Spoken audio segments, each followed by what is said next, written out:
Trust your life in God's hands. There is a moment in every human life when we realize a simple but uncomfortable truth. We are not in control. We plan carefully, we work hard, we make decisions with the best knowledge we have. And yet, life still surprises us. Unexpected loss, sudden change, closed doors we never saw coming, paths that turned sharply when we expected straight roads. It is in those moments that God gently invites us to a deeper faith, to trust our life not in our own understanding, but in His hands.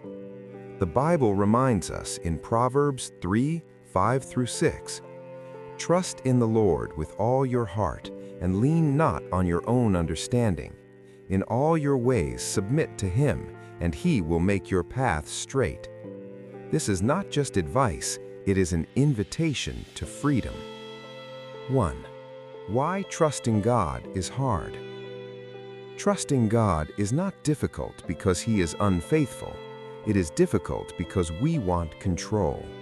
We want to see the whole picture. We want guarantees. We want explanations before obedience. But Scripture teaches us that faith does not grow through control, it grows through surrender. Abraham trusted God when he was asked to leave his homeland without knowing where he was going. Hebrews 11:8 says, "By faith, Abraham obeyed when he was called to go, and he went, even though he did not know where he was going." Abraham trusted God not because the path was clear, but because God was faithful. Trust begins where understanding ends. 2. God's hands are strong and faithful. When the Bible speaks of God's hands, it speaks of power, care, and protection. Isaiah 41:10 says, "Do not fear, for I am with you. Do not be dismayed, for I am your God. I will strengthen you and help you. I will uphold you with my righteous right hand." God's hands are not weak. They formed the heavens, they shaped humanity, they parted seas and hold galaxies in place. And yet, those same powerful hands are gentle enough to guide a trembling heart. When you place your life in God's hands, you are placing it in hands that have never failed. 3. Trusting God when life makes no sense. One of the greatest tests of trust comes when life makes no sense. Joseph trusted God while being betrayed by his brothers. He trusted God while sitting in prison for a crime he did not commit. He trusted God when years passed without answers. Genesis 50:20 reveals the outcome. "You intended to harm me, but God intended it for good, to accomplish what is now being done." Joseph could not see the purpose in his suffering, but God could. Trusting God does not mean pretending pain does not exist. It means believing that God is working even when you cannot see it. 4. God cares about every detail of your life. Sometimes we think God cares only about big spiritual matters, but the Bible shows us a God who is deeply involved in every detail. Jesus said in Matthew 10:29-31, "Are not 2 sparrows sold for a penny? Yet not one of them will fall to the ground outside your Father's care. So do not be afraid, you are worth more than many sparrows." If God watches over the smallest bird, He certainly watches over your life. Your worries are not too small for Him. Your fears are not too insignificant. Your questions are not ignored.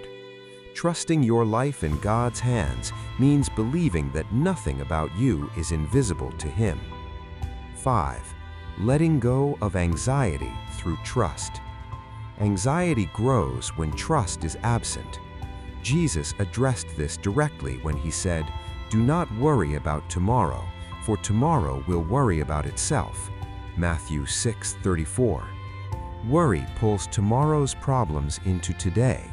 Trust leaves tomorrow in God's hands. The Apostle Peter wrote, "Cast all your anxiety on Him because He cares for you. 1 Peter 5:7. Trust is not denying reality. Trust is transferring responsibility. When you trust God, you are saying, "Lord, I will do my part, but I will not carry what only you can handle." 6. Jesus is our greatest example of trust. No one trusted the Father more completely than Jesus Himself. In the Garden of Gethsemane, facing the cross, Jesus prayed, "Father, if you are willing, take this cup from me, yet not my will, but yours be done." Luke 22:42. Jesus did not deny His pain. He did not hide His fear, but He placed His life fully in the Father's hands. Because of that trust, salvation came to the world. If Jesus trusted the Father in His darkest hour, we can trust Him in ours. 8. What happens when you trust your life to God? When you trust your life in God's hands, you gain peace that circumstances cannot steal. You walk with confidence even without answers. You stop striving and start resting. You learn patience instead of panic. You experience God's guidance step by step. Psalm 37:5 says, "Commit your way to the Lord, trust in Him, and He will act." God does not ask you to understand everything. He asks you to trust Him. 9. Trust is a daily decision. Trusting God is not a one-time choice. It is a daily surrender. Every morning you decide, will I carry this alone, or will I place it in God's hands? Every challenge becomes a crossroads, fear or faith, control or surrender. Lamentations 3:22-23 reminds us, "Because of the Lord's great love we are not consumed, for His compassions never fail. They are new every morning." Each day is a new opportunity to trust again. A call to place your life in God's hands. If today you feel uncertain, if the future feels unclear, if your strength feels limited, hear this truth. You were never meant to carry your life alone. God's hands are strong enough to hold your past, steady enough to guide your present, and faithful enough to secure your future. Trust does not mean the absence of storms. It means confidence in the one who holds the storm. Conclusion. Psalm 31:15 says, "My times are in your hands." Your time, your life, your story. When you place your life in God's hands, you place it in the safest place it can ever be. So trust Him, even when you don't understand, even when you are afraid, even when the path is unclear, because the God who holds your life has never let go of His promises.